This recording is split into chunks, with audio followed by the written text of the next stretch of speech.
but it's there. Now, with all these things coming in, don't you think that we are going to kill this country and divide into further segments? Is what I ask.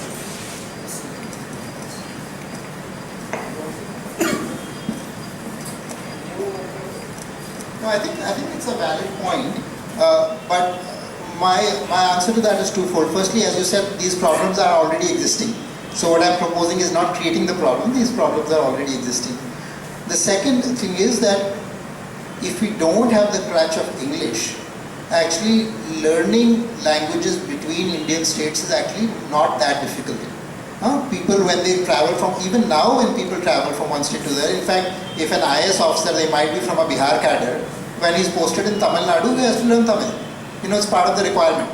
So, he's not learning the language, he is using an interpreter to convert it for him. No. It's not easy to learn Tamil. No, it is part of the requirement. You can. No, he is not learning. Again, I'm telling you, you can call a person who is an IAS officer who is in Bangalore and ask him to talk Kannada. First of all, let him talk. He's not going to do it. He cannot. I'll give you one example. There is one IAS officer called Shalini Goyal. Yes. She is a Punjabi. Now she is Under Secretary to the government. She came first to Bangalore as a Assistant Commissioner and she was signing in Kannada. Now she is writing articles in the newspaper. You can see her articles in Kannada. Yeah. Who is that, sir? Who is Shalini is writing articles. Understand her work. Bharat Kumar Meena, he is also from. No, people learn languages. Learning languages is not. और ऊपर से क्या है कि हमारी भारतीय भाषाएं में बहुत सिमिलैरिटीज़ हैं. एक भाषा जब आप सीखते हो दूसरी जगह जाते हो, ये है कि अभी हमको एफर्ट करने की आवश्यकता नहीं है क्योंकि हम सोचते हैं कि अंग्रेज़ी से काम चल जाएगा, है ना. और उससे क्या हो रहा है कि जो आप डिवाइड की बात कर रहे हो, जो हमारे हॉरिजॉन्टल डिवाइड बन रही है, जो वर्टिकल डिवाइड हो रही है सोसाइटी में, वो बहुत बड़ी डिवाइड हो रही है. जो डिवाइड आप उससे बात कर रहे हो, अगर तमिलनाडु समृद्ध होता है तो उसको हम ये क्यों बोलेंगे अरे ये तो तमिल समृद्ध है. अच्छी बात है तमिलनाडु समृद्ध हो अपनी भाषा में. और दूसरी बात, अगर वो उसकी कर्नाटक में पोस्टिंग होती है तो तमिल वाला कन्नड़ सीख जाएगा. उसको अभी भी होता है ट्रेनिंग्स. अभी आजकल मैंने पढ़ा अखबार में, there is a foreign language institute in Delhi, but there is no, can you believe it, there is no Indian language learning institute in Delhi. You cannot go to Delhi and you cannot learn Kannada in Delhi, which is the capital of this country. It is a tragedy. We had a separate institute of English in Hyderabad. Yeah. तो वही मैं कह रहा हूँ कि हाँ जी कहिए. मेरा एक फ्रेंड ने रिसर्च किया था. He has done research on how many Marathi शब्द there in Tamil language. He has found that there are 200 all Marathi words are there in Tamil language. Though Tamil say the language is not, Sanskrit is not included, but there are so many adaptation is there. Oxford University they exactly they have so many words from our language. और ये जो समस्या जिसको बोल रहे हैं ये भारत में कभी रही नहीं. भारत में लोग करते ही रहे हैं, एक दूसरी जगह जाते हैं, पर्यटन करते रहे हैं, तीर्थ स्थान है हमारे, अलग अलग जगह पे लोग जाते रहे हैं, मिलते रहे हैं, करते रहे हैं. ये तो नई समस्या हमने बनाई है. ये समस्या कोई ऐसा है. अभी आप गुजरात में जो टूरिज्म का है, ज़्यादा लोग कहते हैं कि वो तमिलनाडु से आता है. और अभी मैं इसकी बताता हूँ. अभी आप ट्रांसलेशन की आप पहले बात कर रहे थे, आपने बोला बहुत सही. अभी मैं आर्ट ऑफ लिविंग के इंटरनेशनल कोर्स में, जैसे साइलेंस कोर्स में जाता हूँ, गया तो वहाँ पे 12 भाषाओं में साइमल्टेनियस ट्रांसलेशन हो रहा था. उनके साइलेंस कोर्स था अंतर्राष्ट्रीय का, क्योंकि रूस के लोग आए हुए थे. रूस से 250 लोग आए हुए थे एक हफ्ते का साइलेंस कोर्स करने आर्ट ऑफ लिविंग आश्रम में. ताइवान से आए हुए थे, उनको किसी को अंग्रेजी नहीं आती. तो साइमल्टेनियस ट्रांसलेशन 10 भाषाओं में आर्ट ऑफ लिविंग सेंटर में हो रहा था अंतर्राष्ट्रीय उसके लिए. भारत के लिए क्यों नहीं हो सकता? कोई आए, हमको क्या है ना कि एक बार हमको आदत पड़ जाएगी इसकी. तो जैसे आदमी बुलाता है कि टेंट वाले को बुलाता है या कोई फंक्शन हो रहा है, मैं टेंट वाले को बुलाऊंगा, और ट्रांसलेटर को भी बुलाएगा. हम this can be just part of the infrastructure. जैसे कहते हैं ना, भाषा के लिए भी इंफ्रास्ट्रक्चर की आवश्यकता होती है. और उससे क्या, ट्रांसलेशन से, अनुवाद से जॉब्स क्रिएट होंगे, भाषाएं बढ़ेंगी, उन भाषाओं का प्रयोग होगा, उससे वापस हमारी भाषाएं आ जाएंगी. दोनों का साथ. हाँ, दोनों के साथ.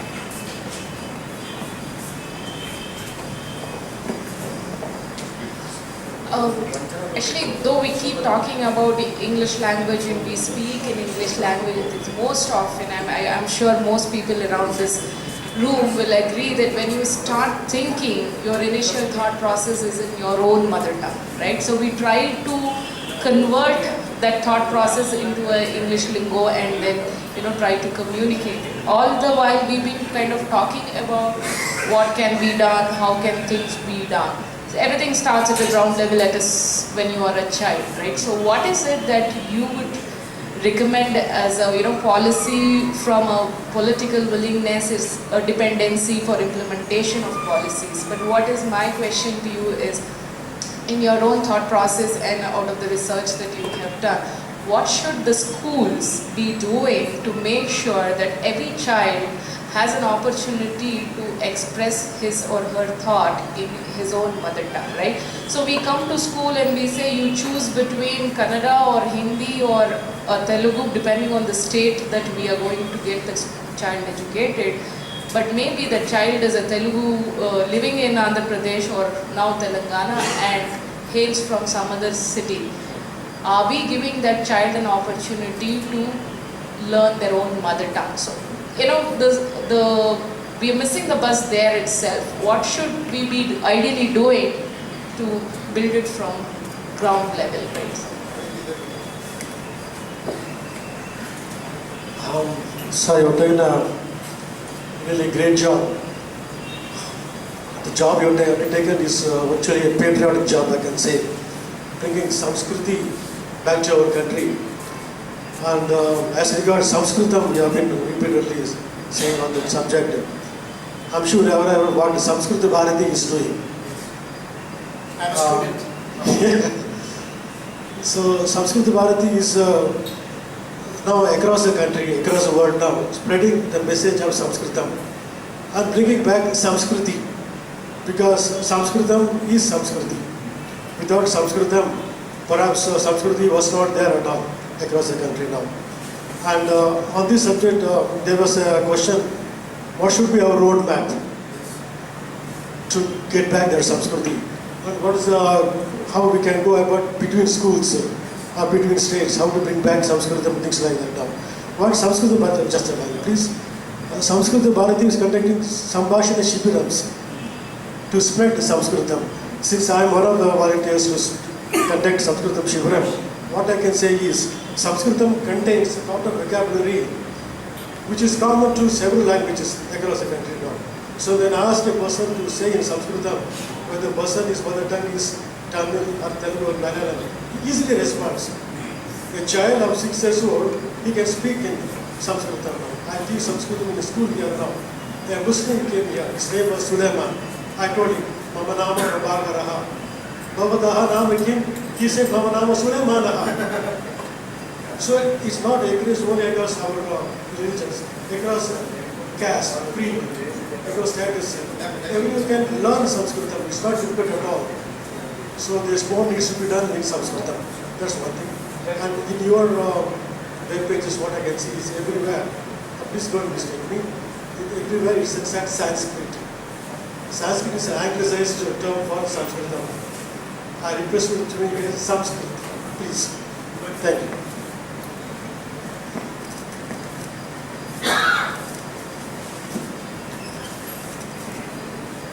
I think there were three questions. One was the question about what language we think in,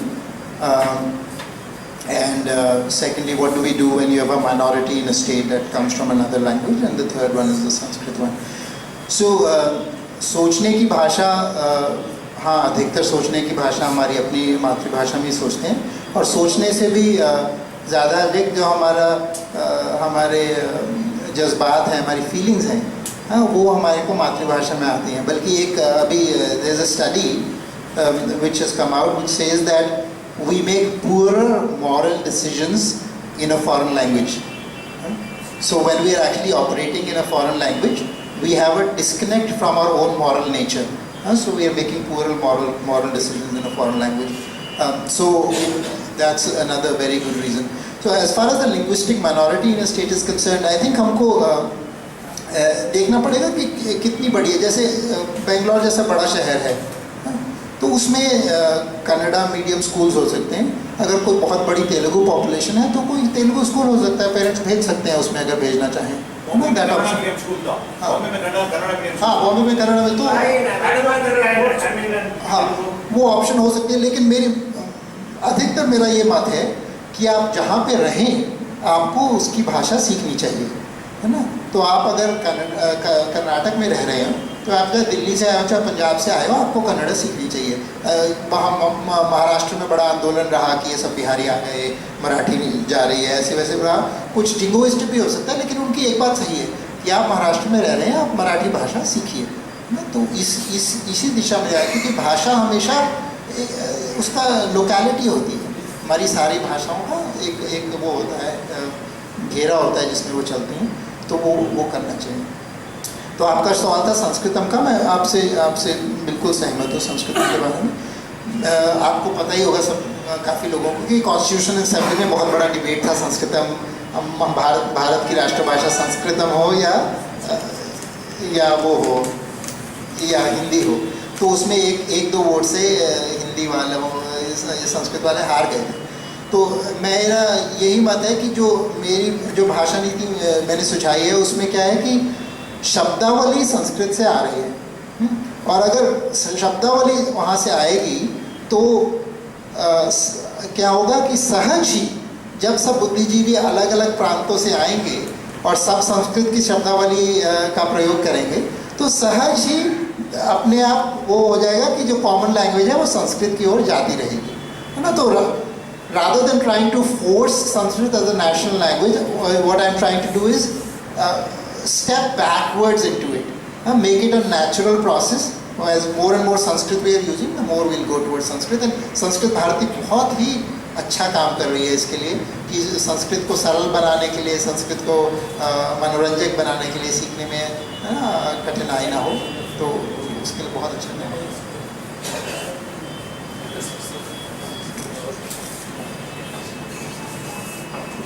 So it was quite an interesting as well as path-breaking session for us. In fact, me myself is a victim of changing over to one medium to the other. Since I had studied up to 7th in Kannada medium, and next 3 years was almost suicidal for me, because I was not knowing head and tail of what science, words which were given in the class, neither when they were telling about theorem.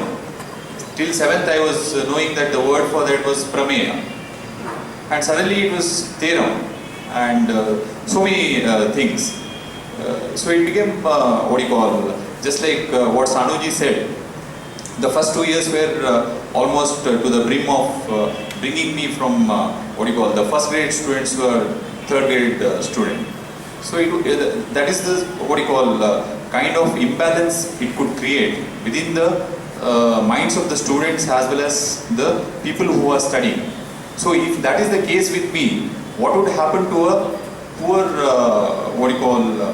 village student, and kind of inferiority complex and mental imbalance it could set into the nation or the large volume of people India has. So it would become very bad in future. This kind of conspiracies which have been created by the English-speaking nations just to get cheap labor from India and export their ideas and maybe ideologies into Indian spectrum can create a lot of imbalances. And I would just request for 5 minutes Mr. Sandeep Balakrishna to speak, introduce himself, fine, and after that we can have tea. And again I will repeat, Mantana as a program is every last Saturday of every month. We conduct it here in New Horizon School. So please inform your fellow friends and people who want to have interactive kind of exchanges. And this is a monthly program, and we have it on Saturday at 5:30 every month. And this month it was an exception because Sanuji was available and we wanted to have him address us here. Over to Sandeep Balakrishnan. In a tight spot. Anyway, thanks Prakash. Don't think there's much left for me to speak after this enlightening session by my friend Sankrant. Just a couple of words is that we'll begin with the title of his book itself, Myth of English Medium. All over the world, and he successfully demonstrated it through various facts, figures, etc. All over the world, this myth of English medium has remained what it is.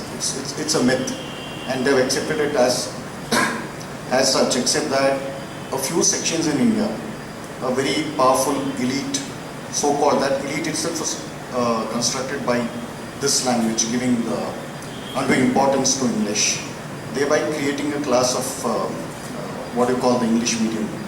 This myth has been propagated by that elite, starting right from Mr. Jawaharlal Nehru. And this myth